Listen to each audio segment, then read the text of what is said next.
సాధారణంగా చేతుల్లో తిమ్మిర్లు అని వస్తూ ఉంటాయి కదా! ఈ పెద్దవాళ్ళలో ఎక్కువ చూస్తూ ఉంటాం. తిమ్మిర్లు, నొప్పి అని చెప్పేసి వస్తూ ఉంటాయి. మంటలు గూడా అని అరిచేతుల్లో మంటలు అని గూడా అంటూ ఉంటారు. ఎందుకని అంటే అట్లా యాహ్! అప్పటికప్పుడు వస్తూ ఉంటుందంటారు? యాహ్! ఈ కారణాలేంటి? ఈ విధంగా పాదాలలో, అరచేతులలో మంటలు రావడం, తిమ్మిర్లు రావడాన్ని న్యూరోపతి అంటారు.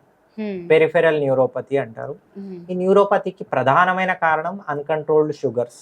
ఓకే. షుగర్ కంట్రోల్‌లో లేకపోతే మీ పాదాల చివర్లో, చేతులలో ఉండేవి నరాలు డ్యామేజ్ అయిపోవడం వల్ల మీకు ఆ విధంగా మంటలు, హ్మ్. సూదులతో గుచ్చినట్టుగా ఉండడం, మొద్దుబారిపోయినట్టుగా ఉండడం జరుగుతుంది. హ్మ్.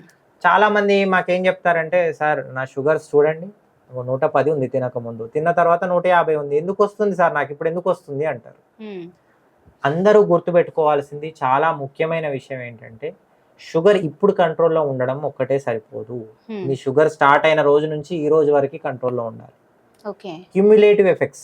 షుగర్ కనుక కంట్రోల్‌లో లేకపోతే, ఆ షుగర్ ద్వారా వచ్చే మెటబోలైట్స్, షుగర్ పెరిగిపోయిన తర్వాత వచ్చే మెటబోలైట్స్ అన్నీ సన్నటి వెంట్రుకల్లాంటి రక్తనాళాలు ఉంటాయి. మీ మీ శరీరం అంతా నరాలకు సప్లై చేస్తూ ఉంటాయి.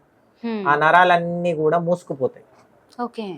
ఆ రక్తనాళాలు మూసుకొని పోయి, ఆ నరాలకు సరైన రక్తం అందకపోయేసరికి అవి ఈ విధంగా ఏడుస్తాయి. అదే హ్మ్. Peripheral neuropathy. ఓకే. అది దానివల్ల మీకు మంటలు, నొప్పులు, తిమ్మిర్లు, సూదులు పెట్టి పొడిచినట్టుగా ఉండడం, వేడి వేడిగా పొగలు తగులుతున్నట్టుగా ఉండడం, ఏదో హ్మ్. మంట మీద పెట్టినట్టుగా ఉండడం, చల్లగా ఉండడం, చెమట రాకపోవడం, లేకపోతే ఎక్కువ చెమట రావడం, ఇలా రకరకాలుగా ఉంటది. సో, అందరికి గుర్తుపెట్టుకోవాల్సింది ఏందంటే షుగర్ కంట్రోల్‌లో ఉంచుకోవాలి. ఇది ప్రధానం. ఓకే.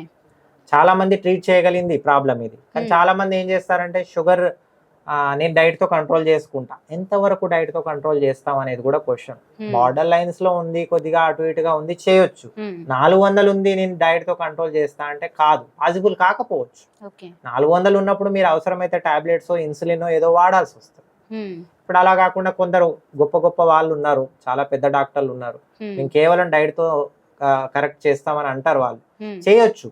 మీరు హ్మ్. ఏదైనా చేయండి. మీరు షుగర్ కంట్రోల్ చేయడం ఇంపార్టెంట్. హ్మ్. కంట్రోల్ చేయడం ఈ రోజుకి కాదు, హ్మ్. ఎప్పటికీ కంట్రోల్‌లో ఉండాలి. ఈ నెల కంట్రోల్‌లో ఉంటే సరిపోదు. దాన్ని అంటే ఒకే లెవెల్‌లో బ్యాలెన్స్‌డ్‌గా ఉంచుకోవడం అనేది అంతే. ఇంపార్టెంట్. ఇప్పుడు హ్మ్. మనకి ఒక పద్ధతుంది. తినకముందు 130 లోపల ఉండాలి, 140 లోపల ఉండాలి మ్యాక్స్. హ్మ్. తిన్న తర్వాత 180 లోపల ఉండాలి. మీరు హ్మ్. డైట్ చేస్తారా? మీరు 2 గోళీలేసుకుంటారా? 10 గోళీలేసుకుంటారా? ఇన్సులిన్ తీసుకుంటారా? అనేది మాకు తెలీదు. హ్మ్. కంట్రోల్‌లో ఉంటే మీ నరాలు బావుంటాయని నేను చెప్తున్నా. హ్మ్. ఇది కాకుండా ఇంకా చాలా రకాల కారణాలుంటాయి. వాస్కులైటిస్ అంటారు. అంటే మీ రక్తనాళాల గోడల లోపల ఇన్‌ఫ్లమేషన్ వాపులాగా వచ్చి హ్మ్. వాటి ద్వారా వస్తది. లెప్రసీ ద్వారా వస్తది. ఇంకా చాలా రకాల కారణాలున్నాయి. ఓకే. న్యూరోపతి రావడానికి ఇంకా కారణాలు చాలా ఉన్నాయి. హ్మ్. ఇవన్నీ లక్షణాలు ఆ విధంగా ప్రెజెంట్ అవుతాయి. ఓకే. థైరాయిడ్ సమస్యలు, బి12 డెఫిషియన్సీ, విటమిన్ డెఫిషియన్సీతో కూడా వస్తది. హ్మ్. సో, ఇవన్నీ కారణాలు. కానీ మెయిన్‌గా అందరూ గుర్తుపెట్టుకోవాల్సింది ఏందంటే షుగర్ వచ్చినప్పటి నుంచి కంట్రోల్‌లో పెట్టుకోవడం. హ్మ్. మొత్తం డ్యామేజ్ అయిపోయిన తర్వాత నరము మేమేం చేయడానికి ఉండదు. హ్మ్. నరం డ్యామేజ్ కాలేదు. మేము ఎంతో కొంత చేయడానికి ఉంటుంది. హ్మ్. షుగర్ మొదటి నుంచి కంట్రోల్‌లో పెట్టుకుంటే హ్యాపీగా ఉండొచ్చు. హ్మ్. ఇప్పుడు కంట్రోల్‌లో ఉంది. ఇప్పటి నుంచి నేను పూర్తిగా బాగుండాలంటే కష్టం. స్మోకింగ్, ఆల్కహాల్ చేసి హ్మ్. షుగర్ కంట్రోల్‌లో లేక నరాలు డ్యామేజ్ అయిపోయి రక్తనాళాలన్నీ పాడైపోయిన తర్వాత మళ్ళీ రివర్స్ చేయడం చాలా కష్టం. కాదు. ఓకే. కాబట్టి న్యూరోపతి అనేది one of the dangerous problem. హ్మ్. మొదటి నుంచి షుగర్ కంట్రోల్‌లో పెట్టుకోవడం చాలా ఇంపార్టెంట్. హ్మ్.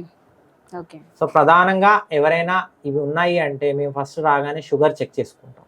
హ్మ్. ఎందుకంటే మీ షుగర్ మీకు తెలీదు. ఇప్పుడు షుగర్ వచ్చిందనే విషయం టెస్ట్ చేసే వరకు తెలీదు. చాలామంది షుగర్ టెస్ట్ రాస్తే కూడా నాకు లేదు సార్ నేను చెప్పినా గదా అంటారు. హ్మ్. నాకు గూడా లేదండి. కానీ టెస్ట్ చేస్తేనే తెలుస్తది. అవును. మొన్న ఒక ఆయన వచ్చాడు. నాకు ఇవన్నీ మండుతున్నాయి సార్ అన్నాడు. హ్మ్. మీకు షుగర్ ఉండొచ్చు సార్ టెస్ట్ చేద్దాము అంటే, నాకేం లేదండి నేను చెప్పినా గదా అంటారు. సరే సార్ ఏదైనా టెస్ట్ చేసుకుంటే చెప్పండి అన్నాను. హ్మ్. నాకు టెస్ట్ అవసరం లేదు నేను చెప్తున్నా గదా అంటాడు. కాన్ఫిడెంట్. కాన్ఫిడెన్స్ పాపం ఆయన సో అనుకుంటున్నాడు. ఎందుకంటే అదే. ఆయన ఉద్దేశ్యం ఏంటంటే వాళ్ళ అమ్మకి లేదు, వాళ్ళ నాన్నకి లేదు. కాబట్టి ఆయనకి కూడా లేదు. హ్మ్. పాపం ఆయనకి షుగర్ టెస్ట్ చేస్తే 380 ఉంది. ఓకే. హెచ్‌బీఏవన్సీ అంటే యావరేజ్ షుగర్ 3 నెలల షుగరు మామూలుగా 6.5 లోపల ఉండాల్సింది 11 ఉంది.